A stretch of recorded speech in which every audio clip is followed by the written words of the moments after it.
Thanks for coming this morning. We wanted to take April is kind of a weird month for adult ed because we're on this week, we're off next week. We're on the 16th, we're off the 23rd because of confirmation, but you'll want to be here because it's pancake breakfast, right, Deacon? And then we're back on the 30th. And so rather than to start something where we would sort of say, oh, and if you remember 2 weeks ago we were talking about, we thought that we would do a couple of topical things that seemed appropriate and good at this point in time, and then we can pick up on the last Sunday of April with a series class that we can do into the end of May. So with that in mind, I grabbed this chance to just have a conversation with you about sort of where we are after the congregational survey that we did, after the town hall that we did last November, and just kind of pick up and give you a little bit more than we were able to that morning from the survey and from some of the things that came with that, but also just to give you some updates on some really cool things that are happening that you may or may not know about that are happening at First Pres, and also just sort of a peek into some of the things that we have coming up. So Terry Studer, would you open us in prayer, please? Bringing us here all on time, right as we were appointed. Thank you for where the church has been, where it's going. Lead us, guide us, have us all participate and be led by you as we go out and not only for our own sake, but for the community's sake. Amen. Thank you, sir. That's a trick I used to use a lot. The last person in the door gets to pray, and it was a dead heat, but Steve beat you by about a half a step. So, all right. So, where are we currently? Just to give you an idea of, and this is actually very current information because this is what Roberta sent into the General Assembly report just about a month and a half ago. So where we currently are, active membership at this point stands at 336. And that is a really good, solid number. When I got here, we were showing, I think, 604. And the question was, where are 400 of those? Because we just didn't know. And so the session has done a really, really good job of going down, pairing through, contacting people. And so we are down to a really solid active membership of 336, about 150, 160 of those show up every Sunday. And that is in person, but also by the hybrid connection, by live stream. So if you do the math, and I had my accountant wife help me with this because music majors should never do math, it comes out to roughly 45%, give or take, of the congregation that is here on any given Sunday. Now, hold that number because I want to show you something that I think you'll find very interesting. National average for weekly worship attendance of an active congregation, national average for evangelical Protestants the number of evangelical Protestants in the nation who are in church on a regular basis, 58%. Mainline Protestants, 33%. We're a purple church. We have some mainline folks. We have some evangelical folks. If you put those together, we are right about where you would expect us to be at a 45% attendance. Is that where we want to be? No, but it's pretty solid right at the moment. Now, if you keep going on the national average, this is just kind of some fun stuff to begin with. Generally speaking, 43% of available men are in church on a given Sunday, 57% of women. Gen Z, 11%, Gen Y or millennials, 11%, Gen Xers, 27%, baby boomers, 34%, and silent generation, 17%. Interesting how that dropped off. People making $50,000 and up, 46%. But if you make more money, chances are you're not going to be in church on the national average. It drops off to 16% if you're making over 100K a year. Very interesting. College educated, bachelor's degree, 47%. But people who have gone for a postdoc or a graduate degree, 11%. So the educated wealthy ones are doing something else on the national average. And parents of young children, 31% of parents nationally are in church on a regular basis. That means that if you think about it, 69% of the parents of young children aren't. Just keep that in mind as we move forward. Yes. Is that 31% of the members or 31% of parents? Available parents, in other words, people who are inclined to go to church. Okay, so just of the Right, yeah, members. yes, more or less. When you count the online presence, Yes. you just count a login as one person? Mm-mm. Because like for us, if we were to watch, there could be us and our two daughters. This is where we put a little wiggle in front of that, because, yeah, we know the number of logins that we have. We don't know how many people are sitting in any given Right. place. Yeah, exactly. Excellent point. Okay, and we don't really have a way of knowing that right at the moment. All right, back to us. Question. Oh, you got a question? Yeah, You said inclined to go to church, to this man's. right. What does that mean? So if this is Pew survey stuff. So if they responded that they are Christians, that they are church attenders, and this is when they attend. That'd be the inclination curve. Okay. All right, and please do anytime that because I'm going to cover a lot and I'm going to move a little quickly, but I am derailable. It is possible. And so yes, For those of us who arrived a little late, this is that. This. The people that are inclined to go to church, this slide right at the moment is so this is not the entire population, just the people who would be who inclined. identify themselves as Christians, who identify themselves as being interested in invested in church. Yes. So that's pretty great. Yeah, it is. It is. Yeah, let's actually, good point, Rich. Take a minute with this. Because, this is when we talk about, oh, we should be able to get blah, blah, blah, blah, blah, blah, blah, blah. That's not where the population is right now. Okay. That's why I wanted to show this slide to you. We are actually doing exceedingly well. Now, again, does that mean so we don't worry about it? No, that just means that we're off to a good running start. Okay. All right. Let's move ahead then. Back to us. Active membership, average attendance. This is how it breaks down with members. This is not attendance now. This is where we have actual counted noses in these particular age groups. 17 and under, 21, 18 to 25, 79, 26 to 40, 36, 41 to 55, 59, 56 to 70. Guess what? There's our biggest group. Over 70, 51. Okay. We currently have 195 women and 141 men. I know. Okay. Paul, question. Yeah. How do you calculate members 17 and under? I mean, It's just children of members, or is it confirmation? It would be confirmand. yeah, This is only confirmants. This is not children. Anyone that has been confirmed they're not as a member of the church. right. that's Yeah, Under the age of 17. Yeah. good question. The other thing is, realize that the age 18 to 25 includes a lot of young College adults kids. who are off at Concordance in college college. or have gone on beyond that are still considered members of the church, but we may not see. Right. Okay, we're gonna bend on it. So members are not necessarily attenders. Attenders are not necessarily members. Right. Right. Now we're back to 41%, et cetera. Yeah, exactly. Okay. All right. When you answered the congregational survey a year ago, these are the positives that we got, and I consolidated several things together. So if it said, very friendly, I put it with friendly, this sort of thing. And the ones that are a little, it's sort of hard to tell, but the ones that are in bold are the words that appeared more than once. Really some extremely good adjectives here for First Pres. Okay.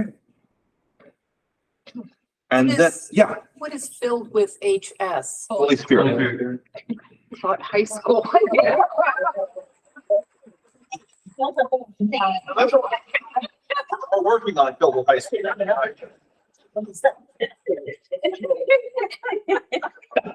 Yeah, anytime you see something like that, let me know, because I come up with some weird ones. Okay, these, by the way, were the negative comments. And, things that I think we need to be, conscious of. All of these, I think, designed to be helpful.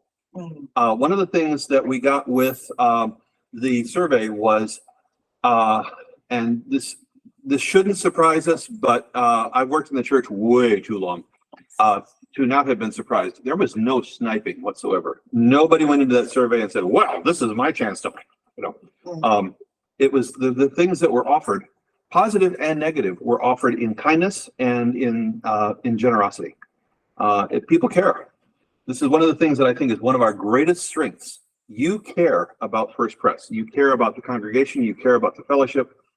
You care about where we are, obviously, and what's going on. So any comments on any of these, any surprises? Yeah, Lynette. Why is comfortable in both comfortable in both places? Because it was intended as both a positive and a negative. It's comfortable to be here. The church is too comfortable where it is. Okay. Yeah. Mhm.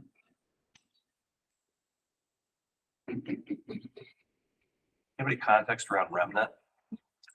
None. That was one that intrigued me also. For what? Remnant. If I was to guess, and this is purely a Getterman guess, it's feeling like there's a core of us that are still here and a bunch of us that aren't anymore, and we are the remnant. But I don't know for sure. Yeah, Rosie. What about the bubble? That was interesting to me. I have heard that term used a lot in terms of the Oak Park River Forest bubble. Sort of we are in kind of our own little world here. I don't know. That's the only context that I could possibly have for that. Again, these were open-ended. Fill in the adjective. How would you describe your church? So we don't really have, nobody did a straight on, yeah. Okay, what's purple mean? So, in modern political parlance, you've got the red side conservative, you've got the blue side liberal, and then you bring red and blue together. That's what I thought. Yeah, exactly. Okay. All right, everybody good with this? Okay. So these are after working for 6 months with the things that you filled out, with the demographic study that we did, with deep soul searching by the elders of the core values of the congregation, their understanding of what's the DNA, what shapes the congregation. You've seen these before fairly regularly, but these are the things that session came up with as what would be the definers. If someone was to say to you, give me 6 words that define your church, that's what we sort of came up with as session with this. So cherishing Christ, cherishing, by the way, was one of the most discussed words in this list, because it wasn't just following, it wasn't, but that it literally is a deeper import than that. And elders, help me out with this if you can explain things more clearly. So cherishing Christ, loving others, worship was high on everybody's ticket as something that we do well. So worshiping in spirit and truth, obviously Johanan reference there. The power of music, and that's across the board. Biblical teaching, and then belief in action. These are the things that, from everything that we heard from you, from everything that session knows about the church, from everything along the lines, these are the things that really emerged. Elders, anything to add to that? Yeah. I would say that we see them in this order often, but they really aren't intended to be hierarchical. Right. Yeah. You could enter this at any point. Okay. All right. So this is what I would say as a discussion starter, or as a sort of a propeller for us. These are the things that I would call out as the key challenges that we are facing. And this is after working with elders. This is after listening to you. And this is after about 33 years of experience in working with different congregations. These are the things that are our current challenges. Discipleship. we've got a lot of people who are really solid in their faith. We are not doing a great job of moving people along from where they are. So in terms of just making the opportunities, focusing on the opportunities to help people grow, to draw people into small groups, to draw people into adult ed. This is a phenomenal response to an adult ed class here. And actually it's a combination of two. Helping people to move along individually, but also then passing things on to the next generations. So that could be baby boomers down to Gen X or to millennials. That could be millennial parents down to their kids. That could be, what are we doing with high school kids? And how are we reaching kids who are on college campus and things like that? So discipling, I would say, is one of our biggest ones. And that's has come in a lot of conversations. That's the one that comes up on the top. And right underneath that is participation, making church a priority. There's so much that's grabbing our time and our attention. And especially in an affluent area like this, we have the means to have our attention grabbed by all kinds of things. Or as somebody said not too long ago, the squirrels around here are really rich and cute, you know, squirrel. And so, you know, that in terms of participation, fellowship, getting to know one another, I would be very willing to wager that no one in this room, besides possibly me, knows everybody in this room. I'm not going to do a quiz, but I'd be willing to bet. Everybody is going to say, I know everybody except, okay? So getting to know one another, you could remedy that before you go into worship this morning, just, you know, okay? Don't be afraid ever to come up to somebody and say, I don't think I know you. Or, I mean, you know, or I don't remember your name. Or please tell me your name. I have totally spaced out. I have 100 of those. If you'd like them, I'll give you my list because I do it all the time. All right. Service, participating in mission and ministries. We're going to talk a little bit more about that in a bit. And then certainly outreach, getting to know our neighbors and welcoming them into First Pres. Interesting, in the list of challenges that you gave, just about redundant was needing to welcome in new families, younger families, people with children, younger people into the congregation. This is something that we all see as a challenge, okay? Now, what I want to share with you is, if you look, this is all part and parcel. These things build on each other. Discipleship is at the core. Or to put it another way, in 2023, if you aren't interested in following Jesus, you're not interested in being part of the church. That's just the way it is. A lot of us are old enough to remember a time when church was a great place for fellowship.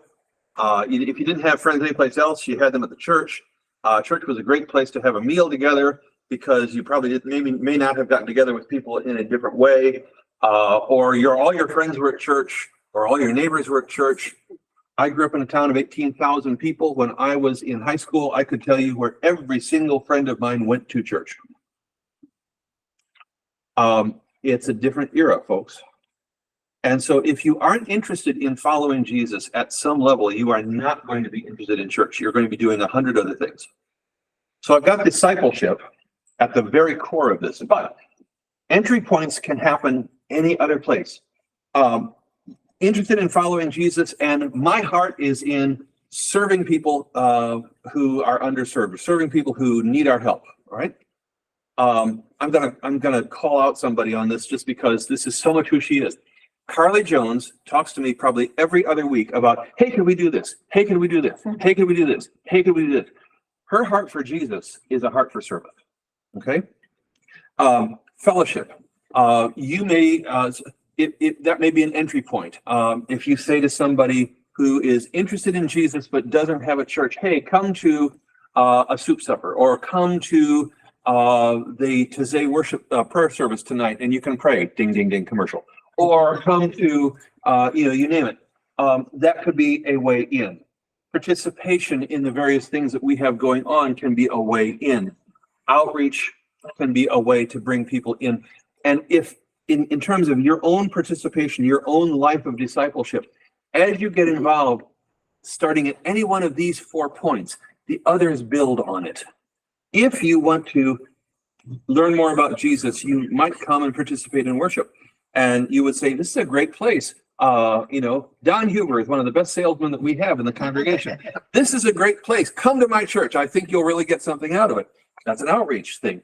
Or, hey, come and help us do this thing for the community. Or come and be part of this. It all feeds on itself. It all feeds on itself. And the more we get involved, the more we get involved. Okay, does that make sense? Okay. Paul, I have a question. Yeah, How absolutely. effective, I mean, you said each of these is an entry point. You also prefaced the entire discussion of the slide around, well, if you're not interested in Jesus. I think a lot of people aren't particularly interested in Jesus, but they can be made to have an understanding and an interest through each of these things. I guess the question I have is to ask, how effective in each of these areas do you think we are being in finding people who really don't know the Lord, but reaching out to them in different capacities and getting them engaged and then and then getting to know Jesus Into the spiral. and getting them connected. Please hear, I'm going to answer your question, but I'm going to put it in context so it doesn't sound as like it could. You soften the blow. We're coming up, again, we're coming out of a pandemic changed context now. Okay. I don't think we're terribly good at any of these right at the moment. I think we are doing a great job of being the church that we are. I'm not sure that we are well, I'm quite sure we're not discipling our own people terribly well right at this point. We're working at it, but and we could talk about what that would look like. But for example, the soup suppers have been great. We have the predictable people who come to the soup suppers. I have not been very surprised very often the last 5 Wednesdays. It's fantastic. It's great that we have them. People are seeming to get a lot out of them. Certainly with the worship that Alex has been leading after the supper itself has been a great thing. But again, we have very few people who have been attracted by that. Outreach we're working on, and we'll get to that in a few slides. Heather Rudzinski has the outreach team really cooking on some fun things. Service, Carly is working on with the random acts of kindness we're going to talk about in a few minutes.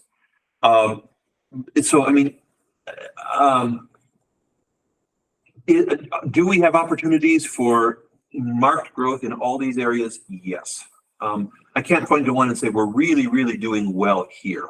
Let's replicate. Does that sound fair? Yeah. And again, that isn't a matter of, that's just simply a matter of let's talk about where we are, because that's the only way that we know how to move ahead. Okay. All right. So who are our neighbors? We did a demographic study of, and you need to remember this, this is an important detail, 2 miles from the church building, from where you are sitting right now. So put a pin through you and draw, I know that hurt, and draw, use your protractor and go 2 miles around. So just kind of imagine that touches Forest Park, it touches Elmwood Park, it touches a little bit of Maywood, although basically we're counting deer and foxes over there. It goes into Oak Park, but not all the way into South Oak Park. Just think about how this plays out, okay? Population in that researched area was 95,000. This is, by the way, from Percept. This is national statistics. There are 40,000 households. The average income is 140K. Median age is 41. 52% are Caucasian, 21% African American, 19% Hispanic Latino, Asian, and apologies to Asians, other, not my grouping, are 8%. Age 21 and under are 25%. Think about that for just a second. Okay, these get very interesting. 41 to 22 is 25%. 58 to 42 is 28%. 72, something.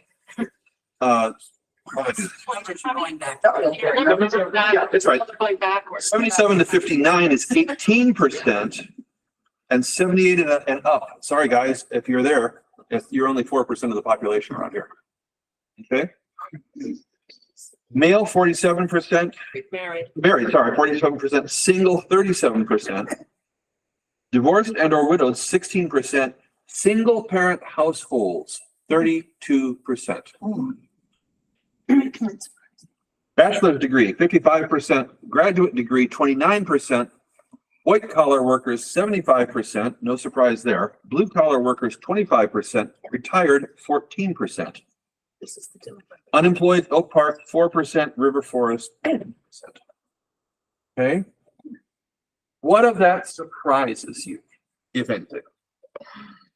How well do you know your community?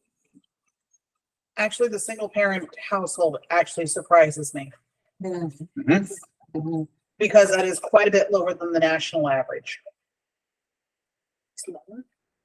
Mhm. Yep. I'm surprised at percent over 78. Yeah. For no other reason that there are a lot of retirement. Working with a good chunk of that population. Yeah. Virtually 100% of the people I work with are. There you go. And if you don't know what he does for a living, now's your chance to find out. What he's doing in sanctuary. Okay, yeah. And your place of business is only one of several. Oh, there's, yeah. Yeah, exactly. It seems like That every was, time you turn that was around, there's a surprising. new retirement center popping up in this area. Okay. All right. What else surprises you? I'm Anything? surprised by the lower numbers, 41, 22 to 58. That's 50% of the people. Yep. That's Working people with children. Yeah, this is a very young area. Now, again, think about that because that bodes well for outreach to young people. There's a lot of them. Okay. All right, you ready for me to move on? I got more fun. What are you saying there? That the harvest is plenty and the workers are few? You know what? You should write a book. But if you go back to the slide on the national statistics of that age group Yeah, that are inclined Fine. for church, 11%. it's very low. Yeah, And also the income level. yep. We're working with an income level that doesn't want to go to church. And we're dealing with an education level that doesn't necessarily think about going to church. Yeah. Let's put it this way. We would be thriving a whole lot better. This congregation as it is would be thriving a whole lot better in a blue collar, lower income area. Because we're offering the kinds of things that people just gobble up. Mary Ann. I think one of the things that we're seeing the peak in the younger is because this is a relatively safe place to raise your kids. Hmm. It's relatively good schools. So the young people are moving when they have their kids, they're moving to these areas. Yeah. The old people, when they retire, don't want to pay the taxes and they move out. I mean, this is one of the places where, we have seen young growth. And again, you all know the scenario if you've lived in this area at all. Two people get married, they get tired of paying, $4,800 a month for their 300 square feet downtown. And so they come buy a bungalow in South Oak Park or Berwyn and start a family and then start moving up. Interesting, and I kept arguing with our demographer about this. I said, you got to increase the area because this does not take into account, some of our young families are in Elmhurst. Some of our young families are out of reach in either Forest Park or Elmwood Park, Berwyn. So, Riverside, River Grove, yeah. Riverside, River Grove, we got both back there. Yeah, exactly. And so, this is literally Oak Park, River Forest fringe, okay? So take that into consideration. Now, keep going here. Significant, so who are our neighbors? When they responded about their faith and their life concerns. Significant interest in involvement in church in this area, 31% said yes, they would be significantly interested in being part of church. Occasional involvement, 30%, now you're up to 61. But not involved, either 39 or 40, depending on how hard you want to do the percentages. But look at this. 30% Catholic, 14% Lutheran, 10% Methodist, 7% Baptist, 4% Presbyterian, 12% non-denominational. Okay, again, no real surprise there, but it's interesting to see it in hard data. Responding to faith communities help form moral values, 80% said yes. That should give you a clue as to a way into the population that is not sitting in this room right now. And I believe in God, 80% said yes. Okay, now, again, I wish we had more time to really play with some correlation of these numbers. 80% of the people surveyed in this area said, I believe in God. 31% were interested in significant involvement in a faith community. Of those, 30% are probably Roman Catholic. Okay? Except that, hands up all the former Catholics we've got in the room. Yep. Yeah. Okay. So, that doesn't mean, that we, in fact, I'm trying to think, the number you are one, Laura's one, Debbie Detterman is another. I'm trying to think of the cradle Presbyterians who have joined the church in the last 7 years. There might be one or two others. Yeah, 3. Sorry. Yep. Yeah. So I mean, the name doesn't mean that much. Don't tell the confirmation kids that who are getting a full dose of church history tonight. But what it means for us is that we are working on a mission for God. And we are working as an outpost of the kingdom of God. And so Presbyterian ain't going to attract necessarily. What's going to attract is who is here and how we worship and what we value and how we embrace people who come through the door. And we'll talk more about that in just a few minutes. Are we good to move on? You guys are taking a lot of information. What are the bottom right corner ones? Yeah. Oh, The security. these are the concerns. Financial security, 58%, 6%, sorry. But they only pick one? No, these are listed. So what are your top concerns out of a listing of all of these? 45% were concerned about health. 31% valued recreation very highly. 30% were interested in crime and safety. Insurance, making sure there was sufficient insurance, 27%. 30% were feeling terribly stressed. And satisfactory employment was 29% or 26%. People were concerned about that. These are their high priorities. The reason we have these here is what are people really worried about? Or put it another way, how do we scratch their itch with the gospel of Jesus? Or put another way, as I've said several times from the pulpit, Jesus never said to the blind man, take up your mat and walk. Good news is only good news if it is speaking to people's bad news. So if you look at that bottom right-hand corner, thank you, Lynn, for not letting me get past that. If you look at that bottom right-hand corner, those are things that can be bad news for people. And how does the church, how does the gospel, how does Jesus speak to those things? If you look at those and if you think back through, because I know you all have them memorized and listen to them on a very regular, daily basis, the sermons for the past, 9 months, that list has appeared probably 50% of the time. Okay. Okay. What are people interested in when they are looking for a church? Sorry, some of these got a little skewed when they transferred over to a different file system.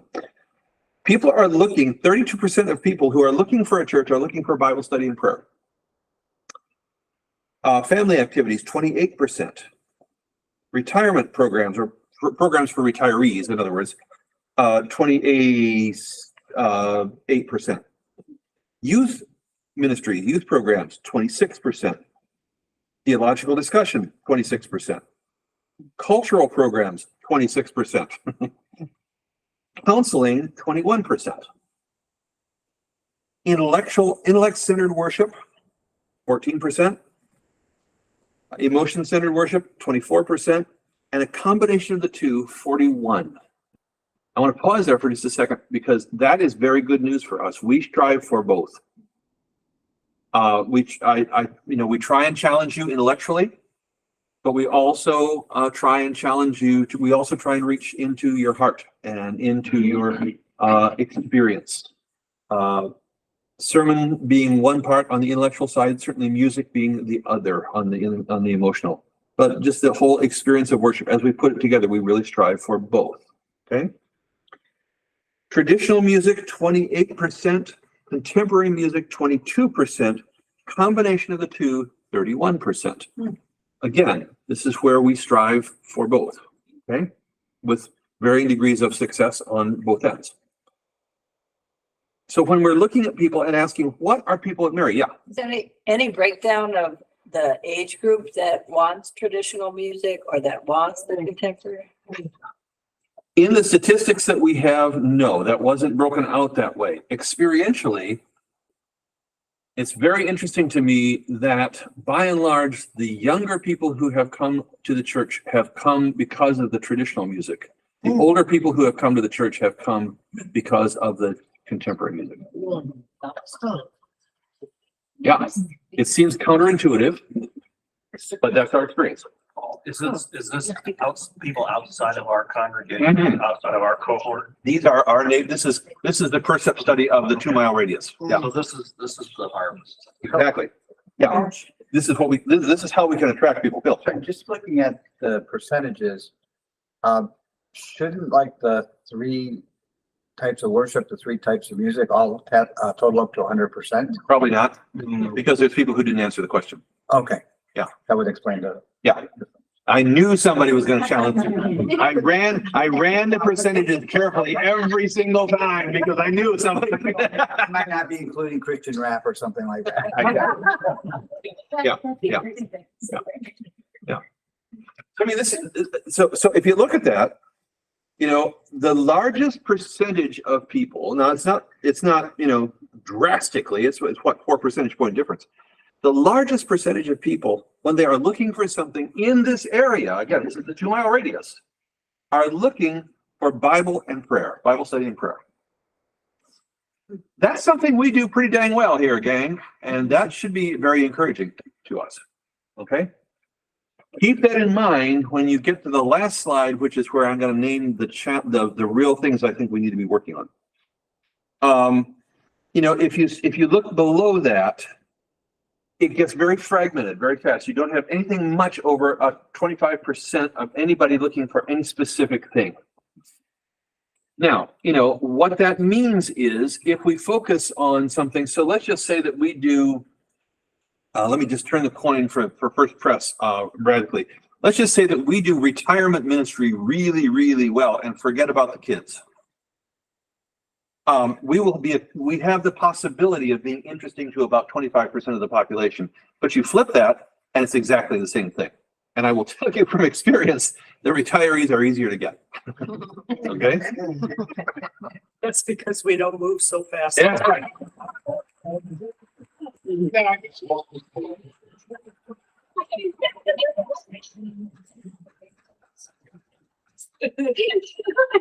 can say that. I couldn't yet.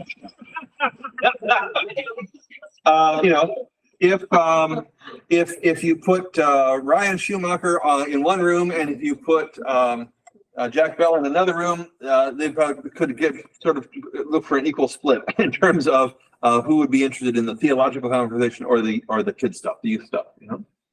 That's what this is saying. So, there's no clear charted course. It basically is saying, find your strengths and do them well, which I think is very, very good news. It isn't like we were saying, oh my gosh, we've got to figure out how to attract, 23-year-old former Catholics with an interest in Christian rap. There's no grab demographic like that. This is a good thing. All right. So this is what we've been up to. Session has been completing and implementing the in-depth mission study. We are now literally a year into this thing. And, every session meeting, I sort of think, okay, have we reached the point that we're beating a dead horse here? And the response has been no, at least to my face. Ongoing evaluations of the mission and ministries aligning with our core values. That's one of the things we are doing right now, is going through everything that we are doing and say, does this align still yet with who we say we are, or do we need to tweak? Do we need to stop? Do we need to start? How do we align with who we've identified ourselves to be? And the getting to know you thing, Julia has been doing the profiles in the newsletter. How many people read the Thursday newsletter? There you go. That should feel good. All right. Yep. She's happy. All right. Deacons have been reviving the progressive dinners. We have one coming up on May what? 20th. Oh, at least part of the room got it. Okay, good. The barn dance was fun. We have an upcoming confirmation day congregational pancake breakfast. All fellowship things. Lennon has been working along with others on a new directory, and plus with that, we've got some sort of fun side-along things that are going to come with that.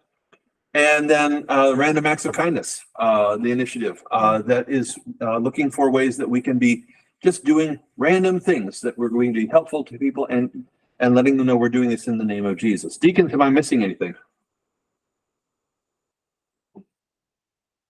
All right.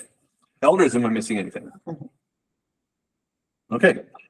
Admin team. Steve's team has been continuing building, repair, creation of a new finance and giving work group, and the development of legacy giving, which you're going to be hearing much more about in the next month or so.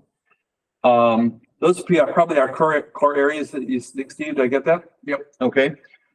Mission has been doing a detailed evaluation of current mission partners, and of course the mission focus that we had in this room for 2 months leading up to the Mission Fair. Worship ministry team, Alex's brainstorm with the Wednesday night refresh has been one of the things that we've been working on, as well as upgrading, implementing new technology for in-house and hybrid worship, just to make that experience better.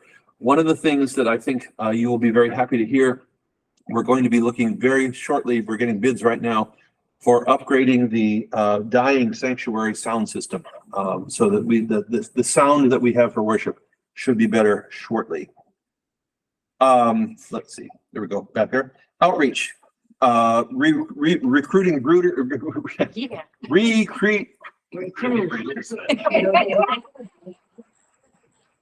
Roberta, say it for me, would you please?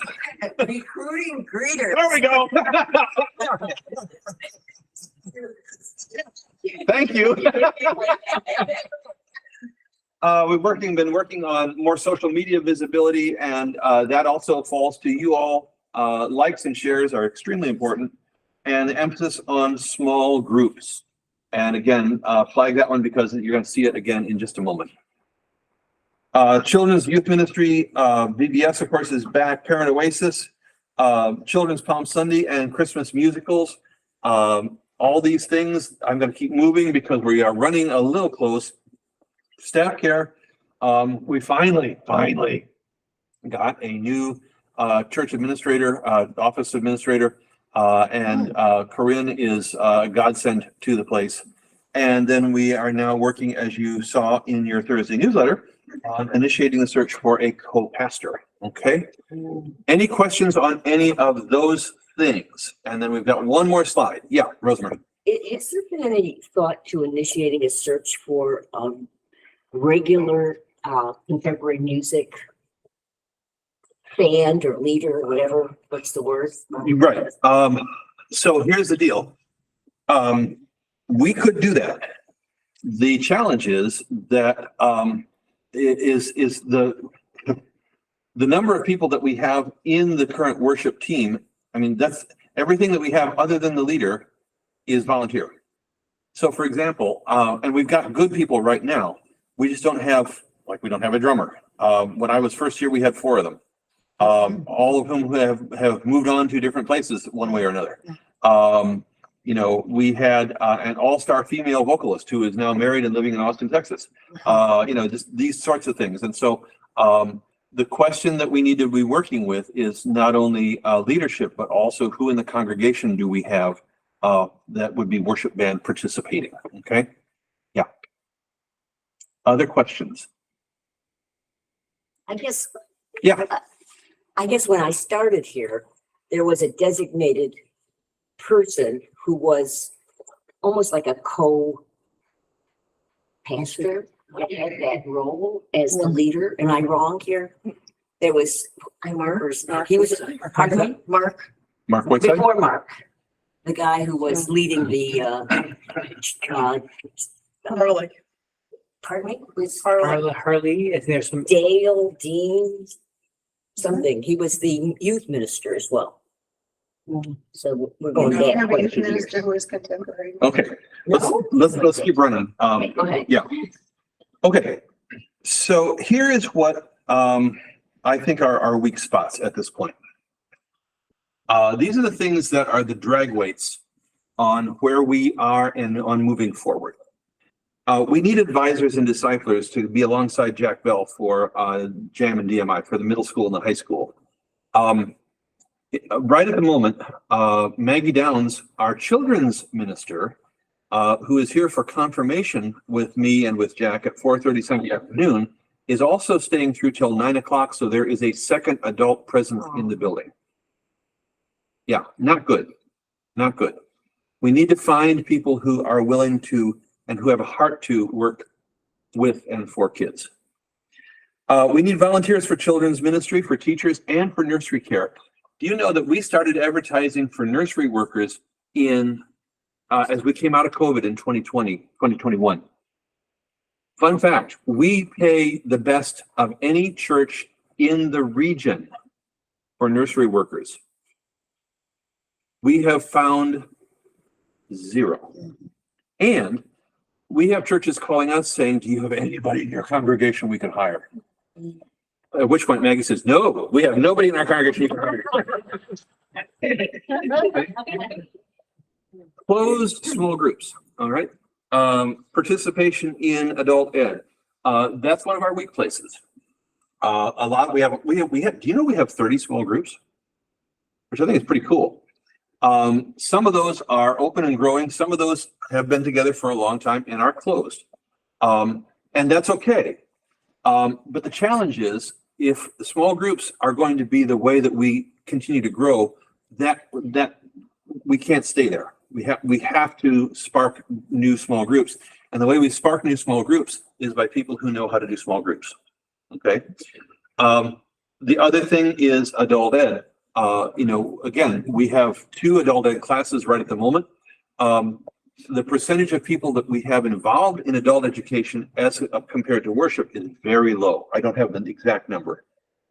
But people who are in this room on a usual basis, how many people would you guess on average are here? Maybe 30 between upstairs and downstairs. I could say between upstairs and downstairs, maybe 30, right? Because we've got the Oasis downstairs. Okay.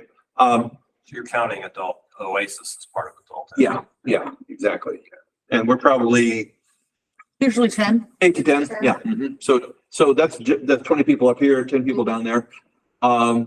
And let's just say that we get 150 in worship. Not a great percentage. And again, you can say, well, all right, people want to worship, but if discipling is a way to really spark things, to spark that whole thing that we talked about before, that whole sequence of things that we talked about before, draw people in. If getting people interested in knowing more and following Jesus is our goal, that's one of our weak places. Do you see what I'm saying with that? Okay. Now, how do we address that? You've got 14 elders and 12 deacons who would love to have any insights that you would have on that, because we're working on that, okay? Awareness of who our amazing new people are. I won't ask embarrassing questions, but just think for yourself for just a second. How many of you have met the entire Lopez family? How many of you have met the entire Chen family? How many of you know, let's even go not so new. How many of you know Paul Olson's wife and daughter by name and know them? How many of you know who these two guys are that are sitting next to Lynn? Again, how many of you know the gentleman right in front of them? Okay, this is your chance. I'm gonna let you out. You have 15 minutes before you go to work. All right. See my point. I'm a broken record on this, and I will say this until they carry me away to the crematorium. It always amazes me that I can be with a group of people in First Pres who have been part of the church for 25 plus years, and they don't know each other entirely. I introduced 2 long-term members to each other the other day. Blows my mind. If we were part of your former church, that's understandable, you know. Then you can't quite wrap your head around 20,000 people, but in our church, you know. Now, other fun fact, little rabbit trail here. We were talking to the presbytery when they approved our application for co-pastor, and Lynn will tell you, and Roberta will tell you that one of the guys said, how many members do you have now? And I said, 336. And he said, oh, you're a big church. Yeah. Wow. Yeah. 336 is big. You're a big church. In Presbyterian terms, at least, we're a big church. Lynn, where were you? I was just gonna say though, I think this awareness of new people, I see it in the workplace too. So I just think it's, some of it is COVID, but you know, I have people that sit in my area and I'm like, do you know the person that sits over there? And they're like, no. And I'm like, I mean, this is just not my makeup life. So I'm like, well, then we're going to introduce each other. Let me take your hand. But it's interesting to me. I mean, Yeah. I spend a lot of my workday helping my people meet other people and. Well, we go into the office every Wednesday and they actually buy lunch for us on Wednesday. So we stay in the office to meet all of the other people who may be in a different group. Yeah. And I'm like one of 3 people who rotates the different tables each week. And they're like, well, what do you do? And I'm like, I've been here over a year. I've been here 4 times now, you know? Hi, I'd like to introduce myself. I'm your Yes, boss. okay. Yeah, right. Okay, I just have to tell you an anecdote about this. I come from a Pentecostal church. And in like the first 2-3 years, I knew everybody here. I knew everybody there, not here, but Yeah, exactly. Yeah. I mean, this is someplace without reality. Right. Yeah. This is someplace where we can make the church different. Yeah. You know, it is so vitally important to people. I've heard this again and again and again and again, and you are actually better at this than some. Yeah. I have heard so many times from people, they know who I am. You know? Shall we speak of Lois? Yes. Yeah. You are not going to get out of this church without Lois speaking to you for the first 4 weeks you're here. Exactly. You know, and we have some people who do that and do it very well. And we just need to prosper that mentality. Yes. Yeah. Okay. And these are helpful, even though they're a nuisance. Just. Exactly. Yeah. The name tags are great. Yeah, Paul, Nancy's been really. I'm sorry. That's all right. I can wait. No, go ahead. When I saw awareness of who the amazing new people are, I was thinking of everybody comes in highly talented in some way. We have a very deep bench of people with gifts and talents and things they can offer each other. And how do we engage a person with the gifts that God's given him in the congregation to be actively serving and using that gift? It's not just who they are to meet them, it's who they are. Exactly. And how they can be enough part of the church so they invest enough, get to know other people who get to know them. That's. Exactly. My story, and some of you have heard this probably several And times. Nancy's been saying that for 20 years, that Yep. spiritual gifts thing, right? Exactly. Now, I'd love to do a spiritual gifts thing. Yeah. Five of them. My story with that is, the church I served in Louisville, there was a couple, that were probably in their late 60s, who sat in the back of the church every single Sunday. They were there. If they weren't there, there was a national emergency of some sort. I mean, they were just there for 30 years. And our long-term treasurer resigned, and session went into, what do we do for a treasurer? Oh my gosh, oh my gosh, oh my gosh. And somebody said, well, why don't you ask Jim? I think I heard he did something with finance at one point or another. And so they gave him a call, and he said, oh, I'm a retired bank president.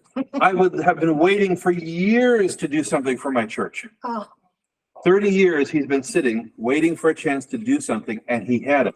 And the tale of that story is, he came into my office the first week that he was on the job, and he said, all right, we need to get something straight here. And I'm thinking, oh boy, yeah. And he said, let's define our roles. And again, I wasn't sure where he was coming from. And he said, your job is to lead this church and help us to love Jesus. My job is to raise the money to help you do that. Ooh, love it.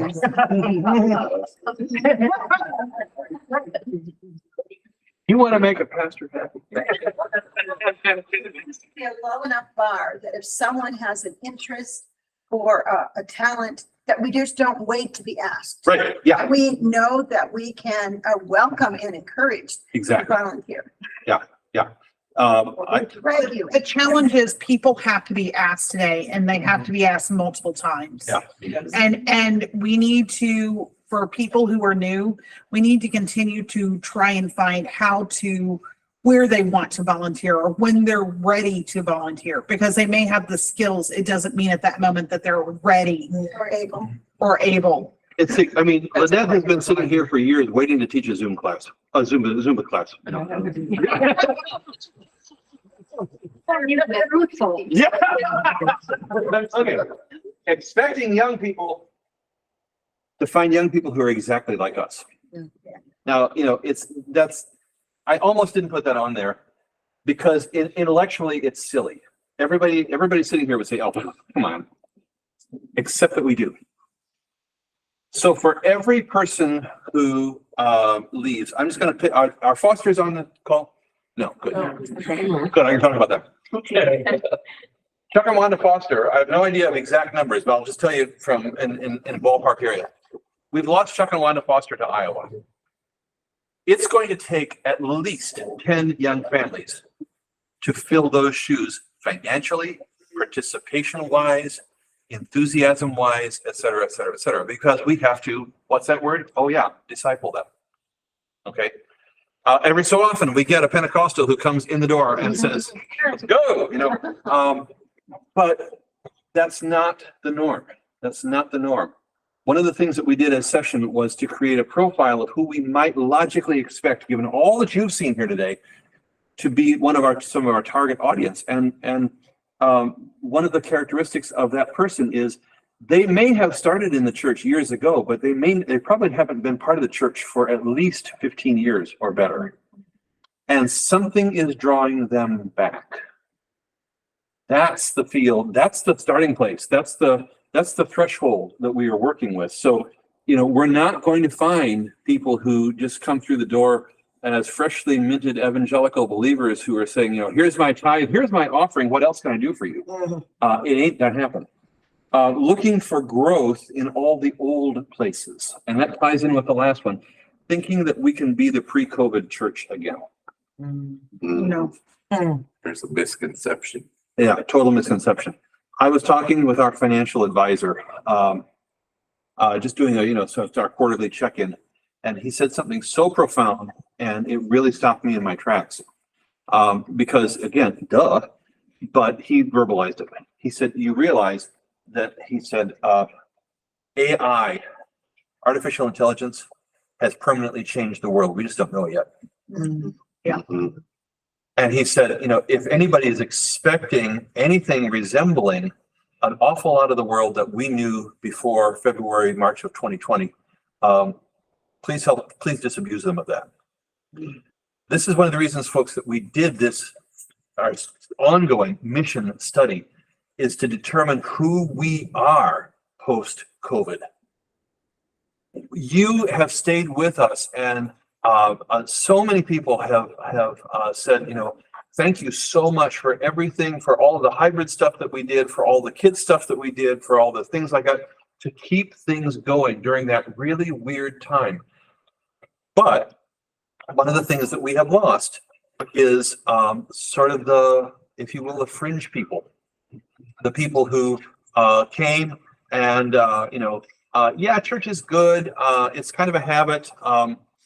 It's great that we can be there. We'll plug in where we can, this sort of thing. Those are a lot of the people that we've lost. And if you really look at the hard numbers, we haven't lost that many.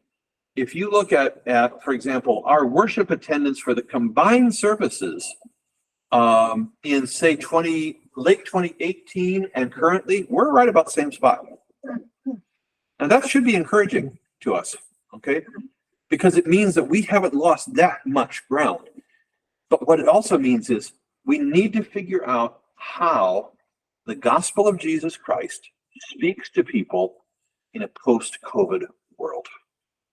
And when we get that beam in line, that's when we're going to start to see things really start cooking. Okay. Again, I don't mean any of this as a downer. In fact, I was working with this and thinking, okay, because this isn't Pollyanna either. The facts that we have are all in our favor. It's just how do we use them and how do we move forward? Does anybody have any questions that we haven't addressed? So Paul, I have a question about the post, pre-COVID, post-COVID notion. I mean, I think most people in this room could agree that we're certainly post-pandemic. Right. And we certainly, by what you just described, we lost some people because we had to basically shut down. Right. In terms of a physical church.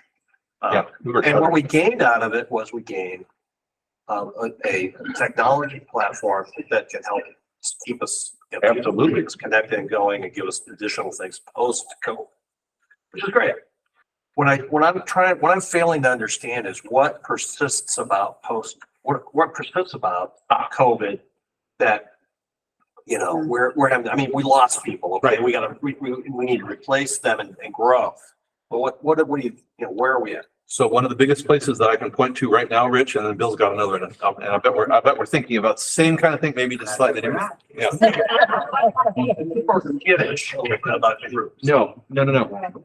No. Especially one of our high priorities is young people and people with kids. I'm working with confirmation kids along with Maggie and Jack right now. And one of the things that we've worked with their parents, Elizabeth can testify, is the fact that their ability for critical thinking is about 3 years behind where it should be. These are middle school kids who are doing critical thinking about 4th grade level.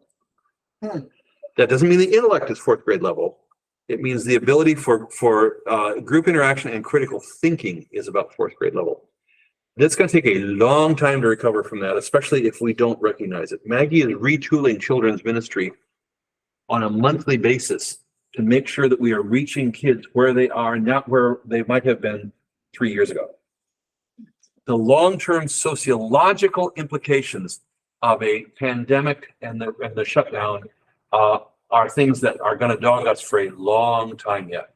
So and this group here is probably feeling the impact less than anybody.